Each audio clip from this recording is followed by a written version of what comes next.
tout le monde. Donc aujourd'hui, je vais vous parler du livre L'enfant atypique d'Alexandra Reynaud. Ça risque d'être une longue vidéo. J'ai beaucoup de choses à dire, beaucoup de choses personnelles à dire. Je ne vais pas être tendre, je le préviens tout de suite. Je risque d'avoir des plaques rouges parce qu'il y a des sujets qui m'énervent. Après cette vidéo, si vous avez envie de me jeter la pierre, bah, allez-y, sachez que je m'en fiche. Voilà. Donc je vous avais parlé, il y a mon chéri qui me jette une bille. C'est une pierre? Non, c'est une bille. Une petite bille, voilà. Hein, il me jette la pierre. Voilà.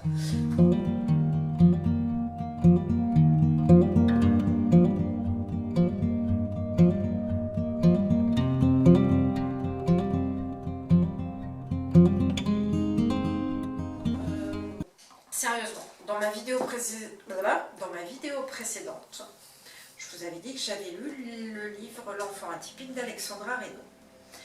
Donc, pourquoi je vais vous faire un sujet? Parce que j'ai moi-même un enfant atypique. Donc après, je vous explique. Donc déjà, donc voilà, je vais vous dire pourquoi je vous parlais. Donc, je tenais vous présenter ce livre, L'enfant atypique, qui a été écrit par Alexandra Reynaud, donc qui est elle-même à haut potentiel et autiste Asperger. Si vous ne savez pas ce que c'est l'autisme Asperger, ni les enfants à haut potentiel, Google sera votre ami. Donc si je fais une vidéo particulière pour vous présenter ce livre, c'est parce que ça résonne en moi, de façon personnelle, et que je vais dans cette vidéo me livrer donc de façon plus personnelle pour vous expliquer en quoi ça résonne en moi. Cela ne me concerne pas moi directement, mais mon fils, et donc mon fils Nathan. Certains l'ont déjà vu en photo sur mon compte Instagram, je ne me cache pas de le montrer.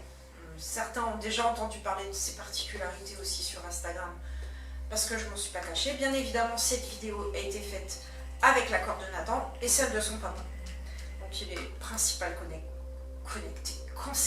concerné, et pas concerté. Donc il est normal que son avis lui soit demandé. Alors, le synopsis du livre. Alors, il a des difficultés à trouver sa place à l'école, dans la fratrie, ou bien à se socialiser et à intégrer un groupe de son âge, alors qu'il est perçu comme trop sérieux, trop intelligent, trop différent. Comment l'aider à développer ses qualités et une saine estime de lui-même?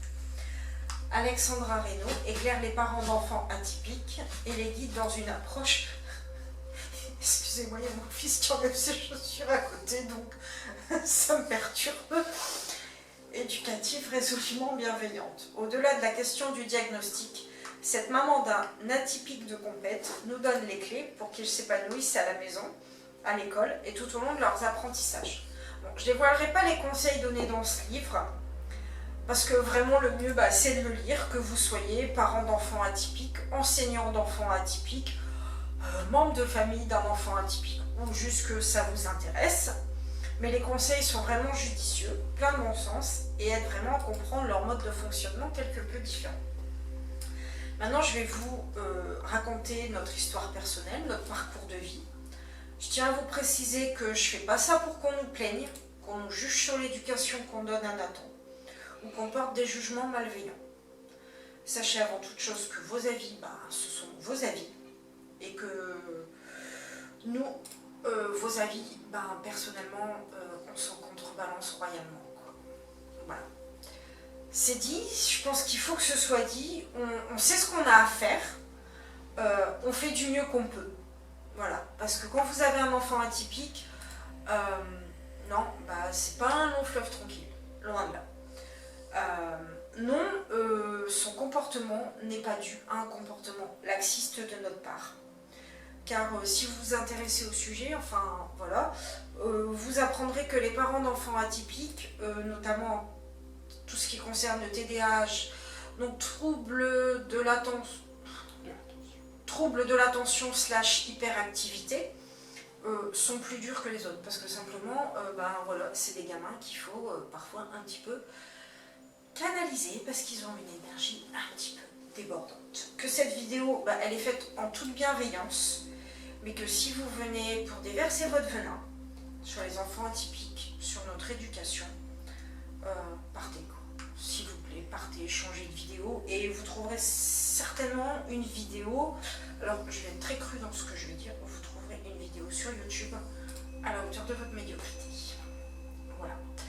C'est dit, c'est pas pour être méchant, mais au moins c'est dit, vous savez, si ça vous plaît pas, ben voilà. Il y a plein de vidéos sur YouTube, vous en trouverez. Voilà. Donc c'est dit, maintenant on y va. Donc bon bah Nathan, comme beaucoup d'enfants, est entré à l'école à 3 ans, donc très petite section, une année correcte. Il lui a fallu un temps d'adaptation à l'école pendant une petite semaine avec quelques pleurs. Mais bon, rien de méchant comparé aux autres enfants. Il était jamais allé en crèche, il était gardé par moi, la famille était présente, mais voilà. Donc bon, il vit son année de très petite section correctement, bon, sans souci. Bon, les coloriages et les gommettes, c'est pas trop son truc. Ça l'intéresse pas, en fait. Il préfère aller vers les enfants de moyenne section pour aller voir l'alphabet, les chiffres, voilà. Son enseignante le laisse faire, puisqu'ils sont très petite et moyenne section dans une même classe. Bon, il va à l'école que le matin, son enseignante le laisse faire. À 3 ans, on ne s'interroge pas trop. On dit que c'est un enfant curieux, vif d'esprit, bon voilà. Il entre en petite section, donc en septembre 2015, donc il a 3 ans et demi. Il a 2 enseignantes, l'une sympa, l'autre beaucoup moins. Et là, c'est super dur comme année. C'est vraiment une année scolaire super difficile. Il s'ennuie, vraiment. Du coup, il est dissipé, il fait des bêtises. Donc on alerte plusieurs fois les enseignantes sur le fait que Nathan s'ennuie et qu'il aimerait apprendre d'autres choses que collage, gommette, peinture et compagnie. Mais là, j'ai rien contre les enseignants. Non, en fait. Mais là, leur réponse, elle a été toute faite. Elles sont enseignantes, elles savent. Le messie là-bas. Et nous, on n'est que les parents, donc on ne sait pas. Mais sauf que notre enfant s'ennuie, on ne sait pas et on l'écoute de trop. Voilà. Donc en gros, c'est ce qui en ressort. Passage en moyenne section, donc on est donc en septembre 2016. Et à notre grand soulagement, il y a un changement d'enseignante. Donc il est détendu d'aller à l'école, tout va bien. Et un mois après la rentrée à peu près, l'enseignante de Nathan nous demande à nous voir.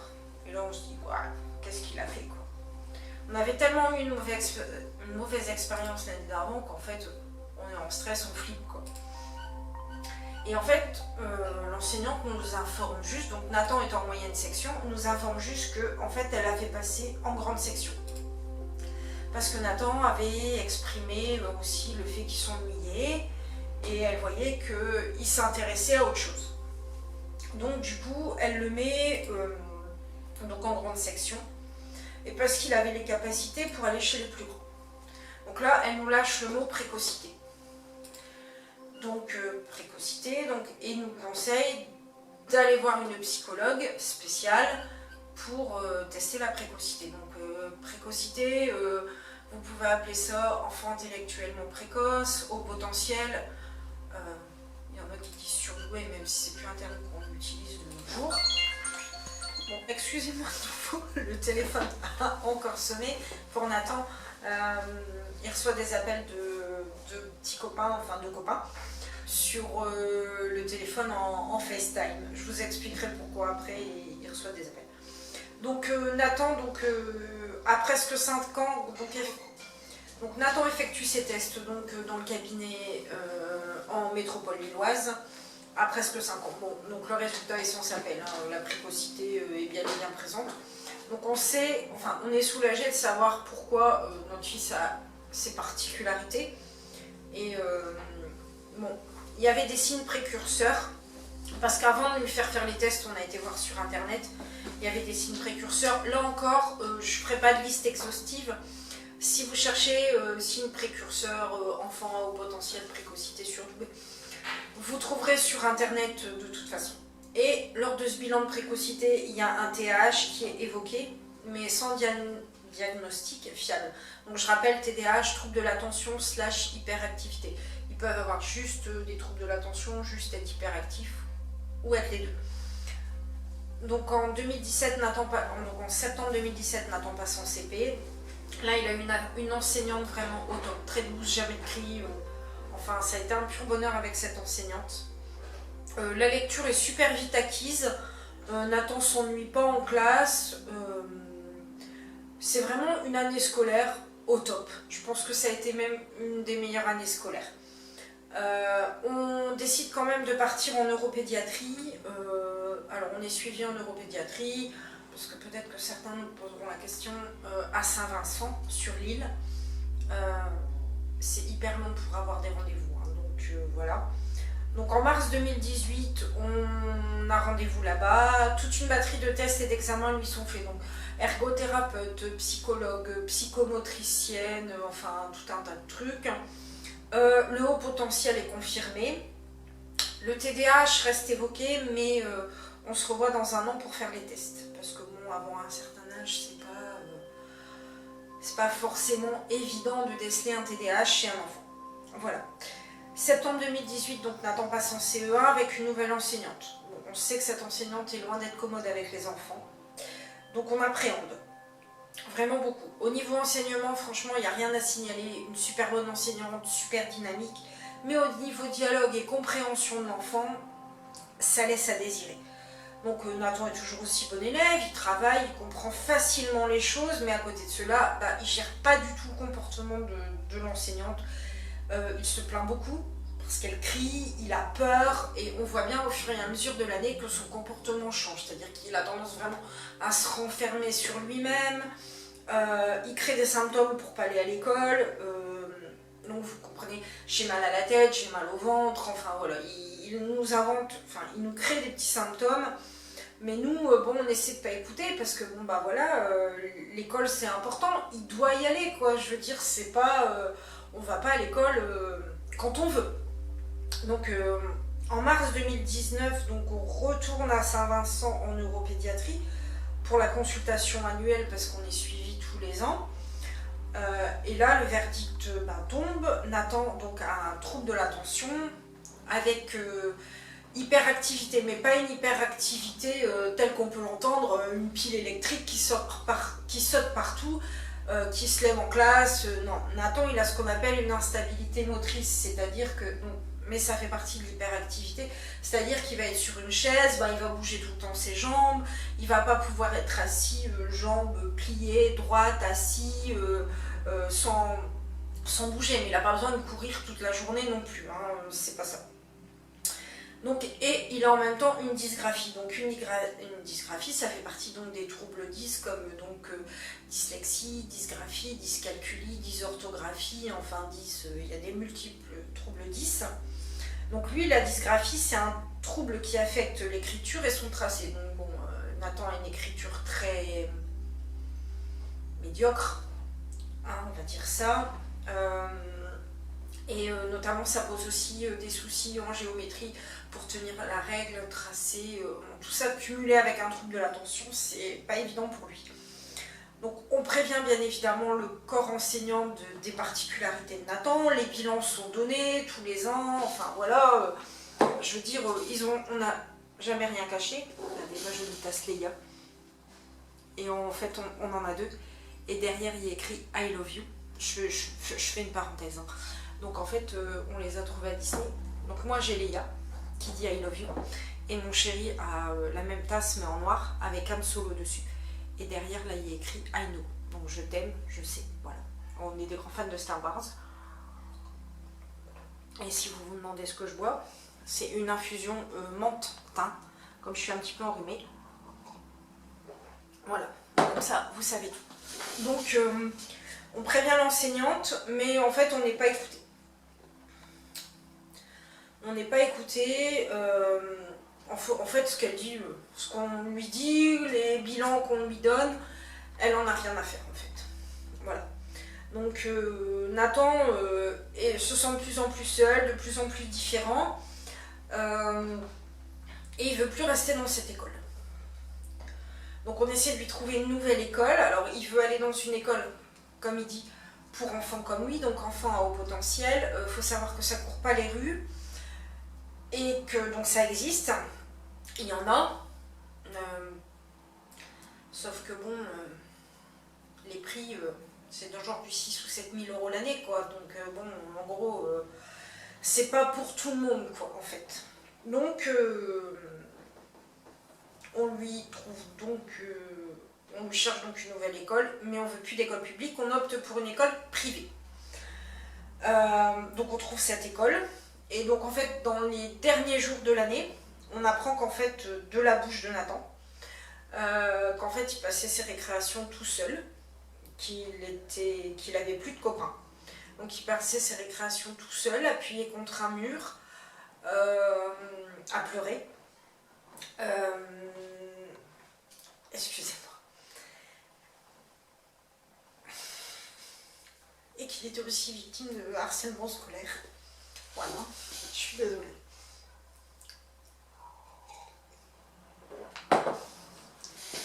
Et personne nous en a informé, en fait.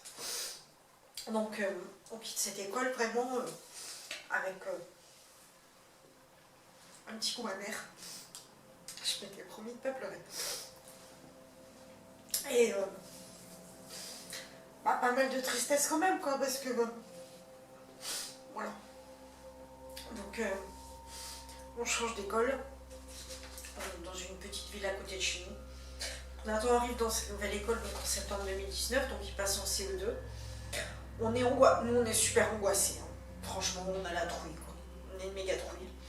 Nathan, lui, il est super content parce qu'il voit des nouvelles têtes, il a des nouvelles enseignantes, l'intégration se passe bien. Ces deux enseignantes, elles prennent vraiment en compte ses particularités, il est aidé. L'école lui prête un ordinateur pour soulager sa dysgraphie. Nous sommes contents. On est vraiment confiants, contents. Nathan s'épanouit de nouveau à l'école. Il y a même une de ses enseignantes qui a un enfant qui a un TDAH, donc elle sait de quoi elle parle, elle fait tout son possible. Mais même ces deux enseignantes, hein, je la remercierai d'ailleurs jamais assez, elles sont toujours à son écoute, elles essaient de l'aider pour que ce soit le plus facile pour lui. Bon, malheureusement, la crise sanitaire étant là, l'école est stoppée, donc on fait l'école à la maison. Donc avec le travail donné par ses enseignantes, Nathan est ravi, ses deux enseignantes donnent des activités manuelles, des activités scientifiques, elles essaient de trouver vraiment des trucs ludiques, elles organisent des réunions sur Zoom pour que les enfants puissent se voir, enfin ça a été vraiment top, ça a été une bonne période. Nathan a toujours été aussi motivé pour travailler et tout s'est vraiment bien passé pendant le confinement, si ce n'est que bon, comme beaucoup de monde, d'être enfermé, c'était pas évident, mais il a bien vécu le fait de travailler à la maison. Et il s'est toujours montré volontaire pour le faire. Alors c'est vrai qu'avec le trouble de l'attention de Nathan, on a plus... Enfin, Nathan en fait il a un trouble de l'attention, mais pour calmer, enfin c'est pas un calmant, mais en fait pour dissiper un peu le trouble attentionnel, il a un traitement médicamenteux depuis mars 2018, mars 2019. Et c'est vrai que du coup, c'est un médicament à libération prolongée, donc pendant 8 heures, ça va donner une libération. Donc c'est vrai qu'il est plus performant le matin que l'après-midi. Donc nous, en général, on axe plus le travail le matin. Donc voilà. Donc confinement qui s'est bien passé, tout ça. Septembre 2019, donc Nathan passe en... septembre 2020, pardon. Nathan passe en CM1, donc avec une nouvelle enseignante. Elle connaît les particularités de Nathan puisqu'on a fait un dossier comme ça avec tous les bilans, avec ce qu'il fallait, les aménagements qui pouvaient être faits pour que ce soit plus facile pour lui.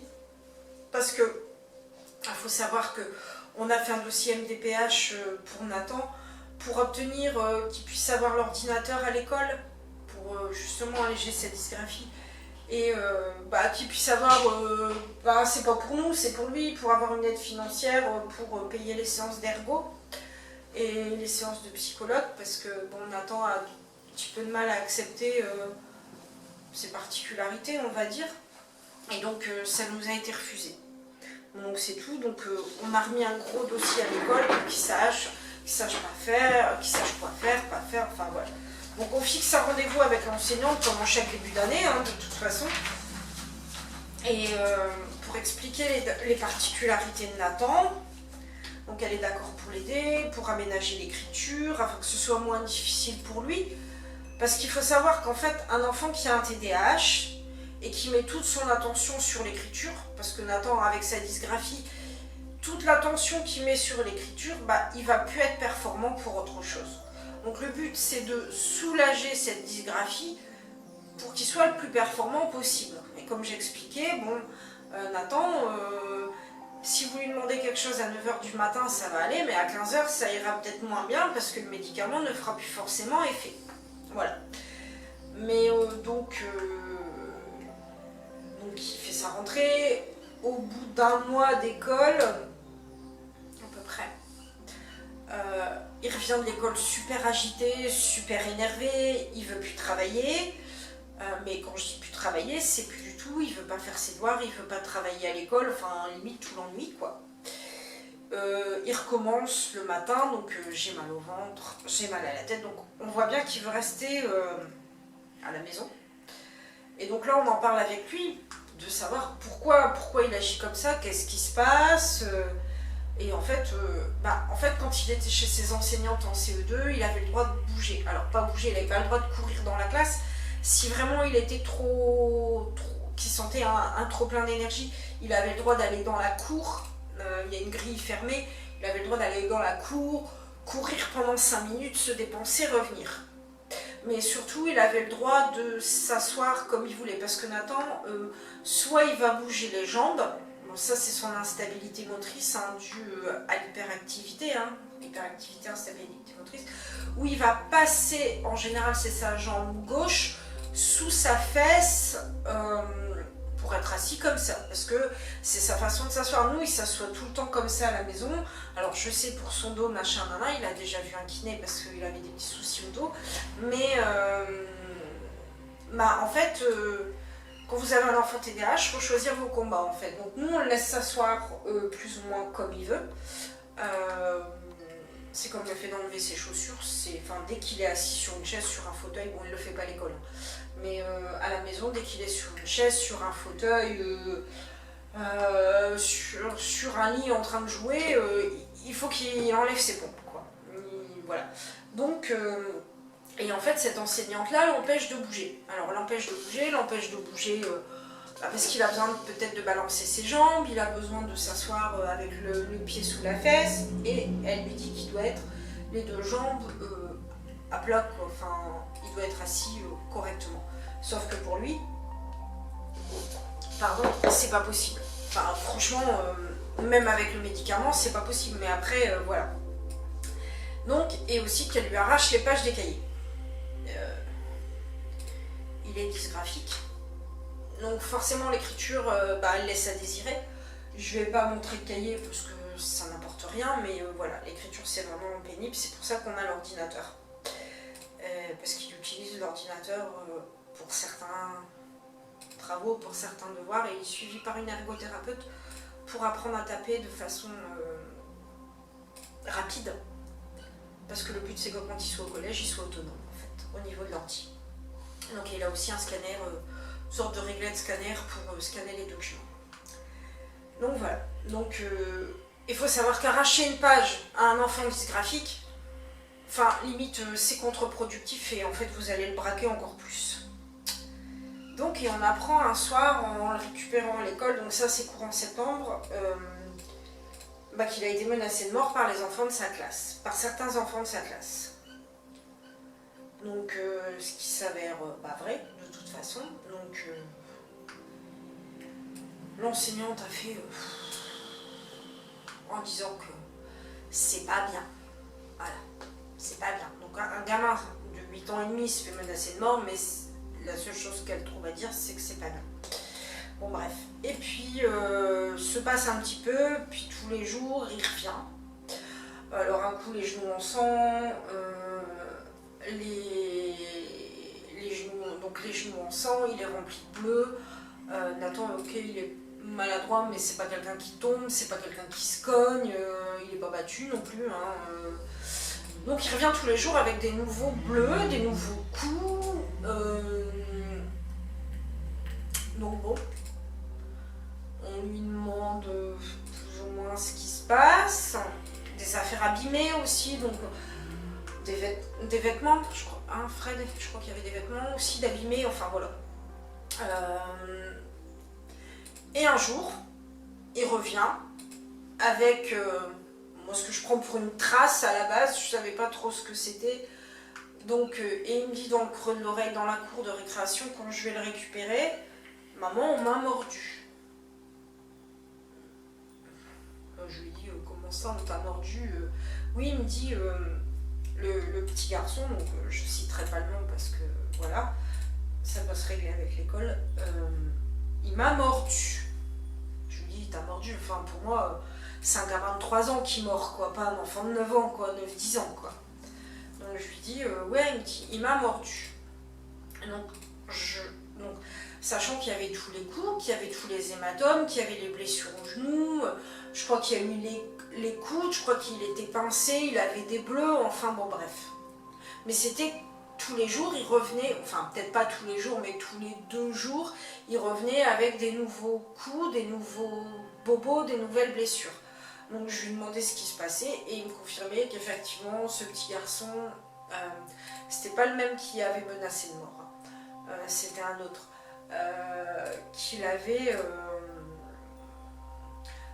croche-pied, coup de poing, enfin voilà, la totale, hein, des violences physiques. Et il me dit qu'il l'a mordu. Donc je lui dis, forcément avec les enfants on essaie toujours de faire la part des choses. Donc je lui dis, est-ce que tu lui as dit quelque chose? Est-ce que tu as fait quelque chose? Est-ce que t'as fait tomber un truc à lui sans le faire exprès? Enfin voilà, il me dit non maman, j'ai rien fait, il m'a mordu sans raison. Donc de là je vais voir son enseignante qui était aussi dans la cour de récréation à 11h30 en le récupérant, en lui disant que pourquoi il a été mordu, enfin qu'est-ce que c'est que cette histoire. Alors elle lui dit, est-ce que tu es sûre que tu t'es pas blessé avec un stylo? Non mais enfin je me demande si elle est pas un peu azimutée, parce que on sait faire la différence entre des marques de dents sur une peau et un stylo, quoi. Enfin je sais pas, voilà, là on voyait vraiment les traces de dents, donc surtout qu'il avait mordu assez fort. Donc bon. Donc j'en parle à l'enseignante qui me dit qu'elle va régler le problème. Et en fait, quand je demande à Nathan ce qu'elle a dit l'après-midi, parce que ça c'était à 11h30, donc après il allait à l'école l'après-midi, qu'est-ce qu'elle a dit? Est-ce qu'elle en a parlé? Parce que... Et en fait, elle a juste humilié Nathan devant toute la classe en lui disant que de toute façon ce n'était qu'un menteur, qu'il inventait tout cela, que c'est faux.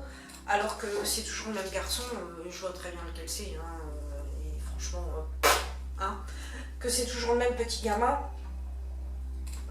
qui se reprend à lui depuis, mais bon, comme disent les enseignantes, il n'a pas une vie facile, alors vous comprenez, il faut bien l'excuser. Ouais, donc en gros, enfin voilà, je vais pas rentrer dans les détails, mais en gros, t'as pas une vie facile, donc t'as le droit d'être complètement con, et puis d'aller agresser les gens gratuitement et de harceler les autres. Donc voilà. Donc les 2 dernières semaines avant les vacances scolaires d'octobre,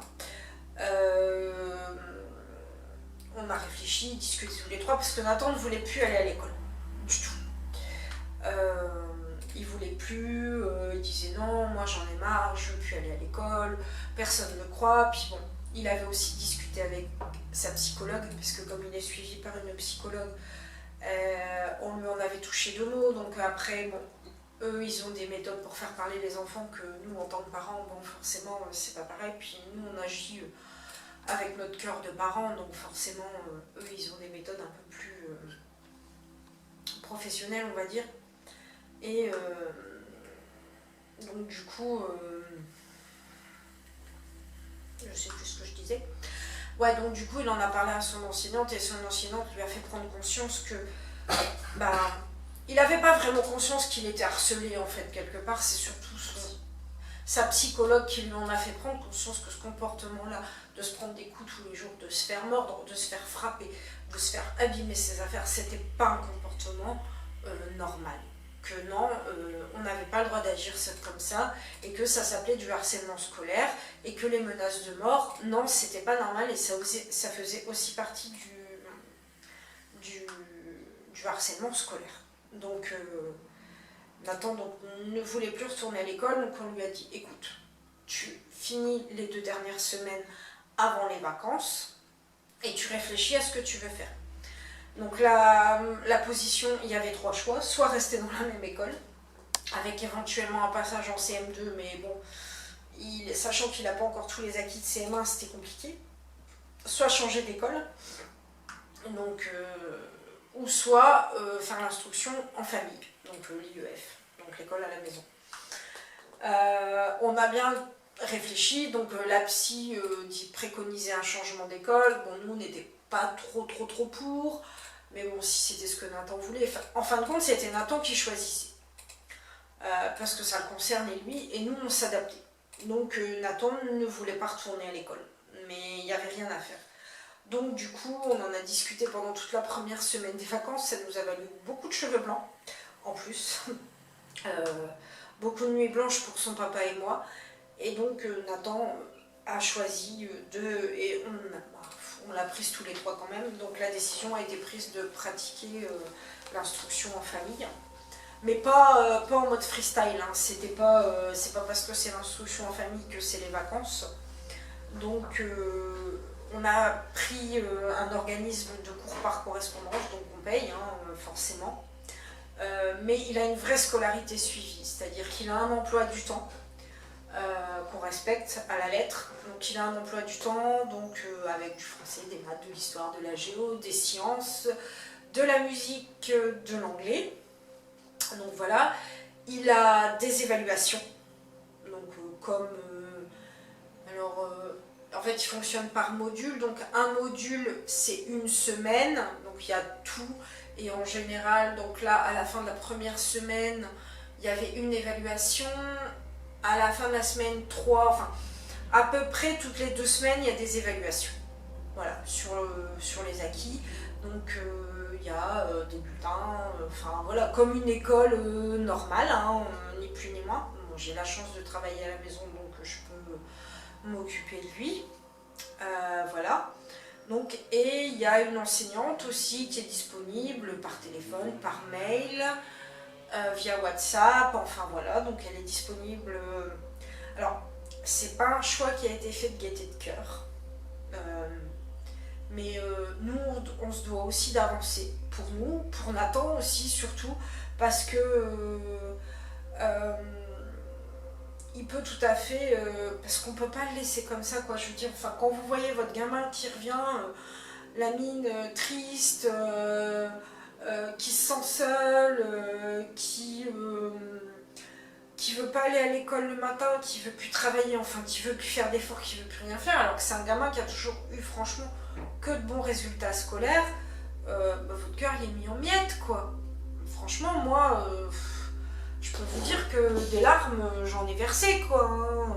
Quand j'apprends tout ce qui s'est passé, je me dis comment on peut avoir vécu ce genre de choses à 9 ans, quoi. Non, je suis pas d'accord. Pour moi, le harcèlement, c'était au collège, quoi, au lycée, mais pas si petit, quoi. Et donc, voilà. Maintenant, Nathan n'est pas mis sous globe. Hein. Si en CM2, il a envie de retourner à l'école ou que l'instruction en famille s'arrête, bah, il retournera à l'école. Ça, c'est pas un problème. Et de toute façon, nous, on souhaite qu'il puisse retourner à l'école pour le collège. Le but, c'est pas de faire l'instruction en famille jusqu'à ses 25 ans, quoi, non plus. Enfin, non, mais je blague en disant ça, mais voilà, le but, c'est pas de tu vas rester à la maison, tu vas faire ta scolarité toute ta vie. Après, c'est vrai qu'on s'est inquiété pour la sociabilisation. Bon, il fait de l'escrime. Pour le moment, confinement oblige, il n'y a pas d'escrime. Mais ils vont prévoir des cours d'escrime. Ils vont continuer les cours d'escrime via Skype ou Zoom, enfin un truc comme ça. Et après, il fait aussi du tennis. Bon, malheureusement aussi pour le moment, c'est stoppé parce que confinement oblige, mais on espère que ça reprend, que ça puisse reprendre prochainement. Sinon, après, on s'est inscrit aussi sur plusieurs groupes Facebook. Donc là, il communique avec des enfants via Messenger, via WhatsApp. Et là, il a eu un FaceTime avec un petit copain qui s'est fait via un groupe Facebook d'enfants qui font l'instruction en famille. Et après, on espère aussi, quand on sera plus confiné, ou ça sera un peu moins catastrophique la situation sanitaire, pouvoir se regrouper entre familles du même département, donc nous du Nord, comme je vous disais, du 59, pour pouvoir aller faire des sorties avec les enfants, donc à la mer, au musée. Bon, après, nous, on a aussi pas mal de projets de l'emmener à la mer, dans des musées, pour qu'ils puissent voir autre chose, quoi, que ça fasse aussi des sorties culturelles, mais bon, c'est vrai que pour le moment,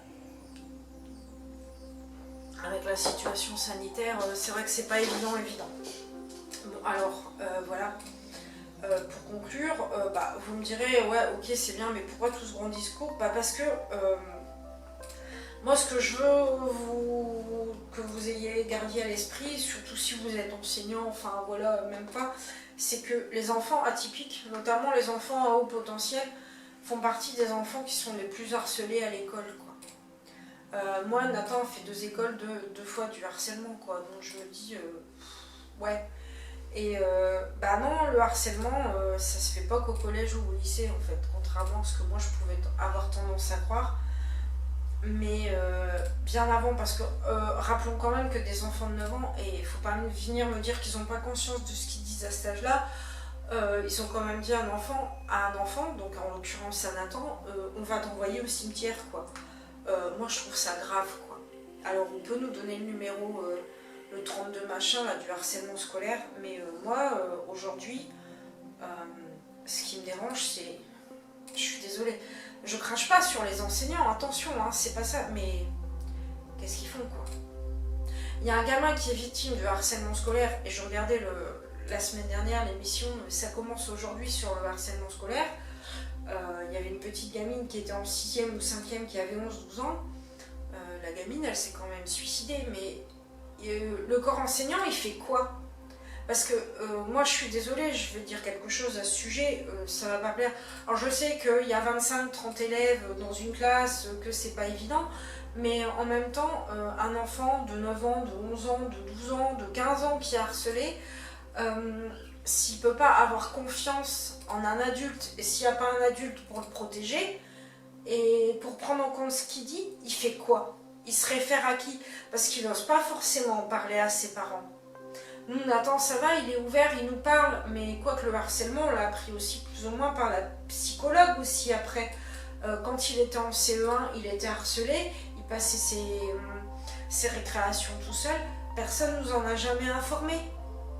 Donc il y a un moment, je pense qu'il y a aussi un réel manquement. Alors je sais, alors quand vous entendez, oui mais bon, cet enfant-là, il n'a pas une vie facile, donc s'il harcèle les autres, c'est pas grave.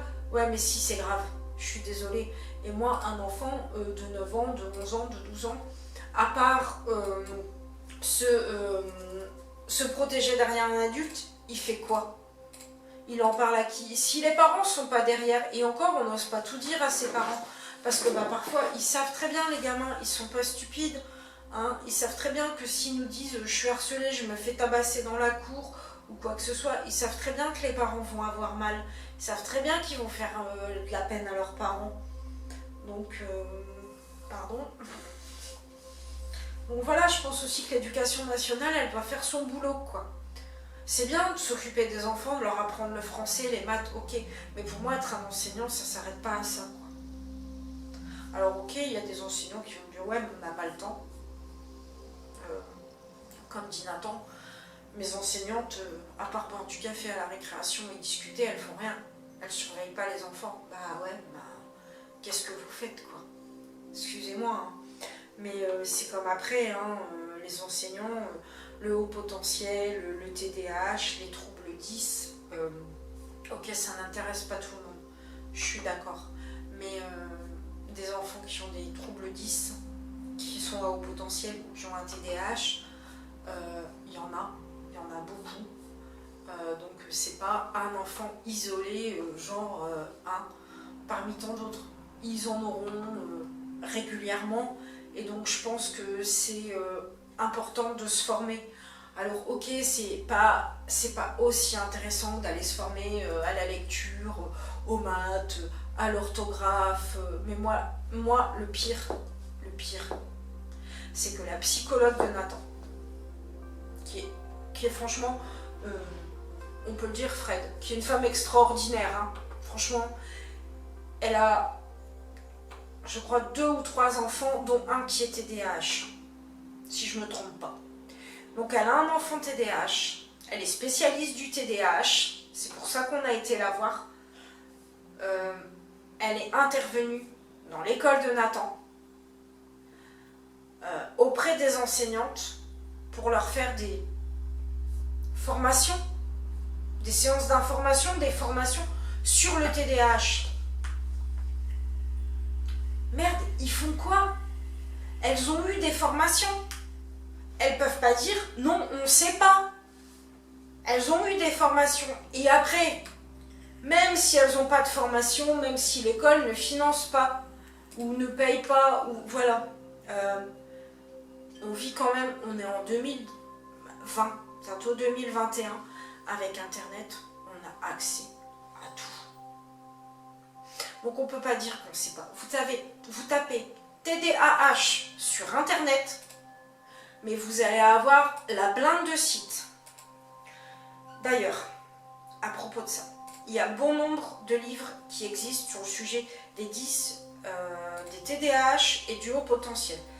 Je recommande d'ailleurs les livres du docteur Olivier Revol. Le docteur Olivier Revol, c'est un neuropédiatre, enfin voilà, il est sur Lyon. Il écrit beaucoup de bouquins, sans idée pour accompagner les enfants à haut potentiel, sans idée pour accompagner... enfin voilà, il a écrit plein de bouquins sur TDAH, sur les enfants à haut potentiel. Ces bouquins coûtent quasiment rien. Je mettrai des références dans la barre d'infos. Et franchement, c'est abordable. Enfin, nous, on en a des bouquins, lui. C'est abordable, c'est facile à comprendre, c'est bourré de bonnes idées. Puis sans idée pour accompagner les enfants, quoi. C'est pas non plus... c'est pas des gros bouquins, des gros pavés. C'est succinct, c'est concis, ça va vite à lire. Et ça donne des super bonnes idées et ça permet de comprendre. Pareil, pour le TDAH. La chaîne, mon chéri va rigoler parce qu'il sait que je suis fan, la chaîne des Fous de Normandie avec le docteur Alex Sagnan. C'est un psychiatre donc, qui est en Normandie. Et c'est dommage qu'il ne soit pas ici parce que franchement, j'irai le voir direct. Lui, il fait des vidéos, alors pas que sur le TDAH, sur l'autisme aussi, mais il fait beaucoup de vidéos sur le TDAH. Ces vidéos sont très courtes, très concises, très succinctes. Il fait vraiment ce qu'on appelle la vulgarisation scientifique et psychiatrique, donc franchement, c'est abordable à tout le monde. Pareil, je vous mettrai le lien de sa chaîne en barre d'infos parce que franchement, c'est un gars, moi je regarde ses vidéos, franchement, c'est génial. Il aborde les sujets d'une façon où vous pouvez que comprendre, même si vous n'êtes pas psychiatre. Voilà, je le répète, je crache pas sur l'éducation nationale, franchement. J'ai du respect pour le métier que font les enseignants, hein, qu'on se méprenne pas. Mais là, franchement, ouais, grosse déception, quoi. Je dis pas qu'on doit faire attention, que Nathan mérite plus d'attention qu'un autre. Non, c'est pas ce que je dis. Mais il faut prendre en compte les particularités des enfants atypiques. C'est vraiment, on en parle beaucoup. C'est vraiment un sujet, les gens ne s'en cachent plus. Ah, mon enfant a un trouble 10, mon enfant est autiste Asperger, mon enfant est autiste tout court, mon enfant a un TDAH, mon enfant est intellectuellement précoce, mon enfant cumule les 3 comme le mien, donc TDAH, intellectuellement précoce et dysgraphique. Enfin voilà, il y en aura au moins un dans chaque classe, limite quoi. Donc il faut arrêter de dire ah ouais mais non, on sait pas, machin, oh là là, c'est compliqué. Non, c'est pas des enfants plus compliqués que les autres, c'est-à-dire qu'ils ont un mode de fonctionnement différent. Et ben c'est tout, ils sont là, faut les prendre en compte quoi. C'est tout, chaque parent qui a un enfant atypique, il ne demande pas que son enfant il passe en... Enfin, attention. Moi j'ai vu certains parents, oh là là, mon petit chouchou, il doit écrire les cahiers sur les devoirs sur le cahier, mais vous vous rendez pas compte, il est dysgraphique, il y a un TDAH, c'est compliqué. Non, moi j'ai toujours dit à Nathan, tu dois écrire point. Et Nathan, il écrit quoi. Après, je sais, je vois, je repère quand ça devient trop compliqué. Mais je veux dire, je sais que les enseignants ne peuvent pas être derrière chaque enfant. Mais parfois, prendre 5 minutes, juste 5 minutes avec lui, ça peut super lui améliorer la vie, quoi. Et la qualité de... sa qualité de vie à l'école, quoi. Parce que lui, tout ce qu'il demande, c'est d'être écouté et compris, quoi. Il veut pas de traitement de faveur. Il en veut pas. Il veut juste qu'on prenne en compte sa façon d'être.